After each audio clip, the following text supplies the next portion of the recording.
So this is classic. A client just contacted us with a little bit of a, let's say, a query about some mystery shop results. Here's what happened. The shopper said that they didn't wait too long in a queue, and yet in the questionnaire they stated that they waited over 5 minutes. So the question was, how long did you wait to be served? They said over 5 minutes, and then the comment said, I didn't wait too long. Now what's interesting here is that you can't presume the comment made by the shopper was incorrect. What ended up happening was that the shopper knew that the store was really busy, so they perceived the wait time to be okay because when they got to the end of the queue, the staff member apologized. So there are lots of things here in terms of wait times and perceptions of value, perceptions of wait times or service that really come out. So number one, the staff member apologized, so they rectified the situation and the wait time almost disappeared in the customer's eyes. The customer saw that the store was busy, and people don't do that. They don't judge the staff member poorly as a result of that.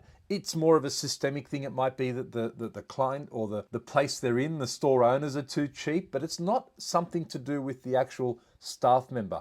You might have a grizzle to the staff member, but you don't necessarily blame them for the long waits. Also, the thing was that once they got to the front of the queue, they were dealt with very, very quickly. So they found the wait time acceptable in terms of the wait time between the front of the queue and the moment they got served. The thing that you don't want, obviously, is people just standing around, not looking at customers, talking amongst themselves while there's a line built up. That's obviously what you don't want. But in this case, there is so much nuance to it. So what do you do about it? From a mystery shopping perspective, or even from any operational view that you take of this, you can either hand back points or not ping the staff member for a wait time where the customer is receiving an apology. So you receive an apology. So what we do is we'll say, okay, if you got served quickly, you score 10 points, but if you didn't get served quickly, you score 0. However, if you were given an apology, then you might score half of those points back, or you score all of those points back. That depends on the client. The other thing is that you have to be very careful about where you measure the service from. Is it from the time you entered the line? Is it from the time you went from the front of the line to the end of the line? Or is it something from the front of the line, from the back of the line,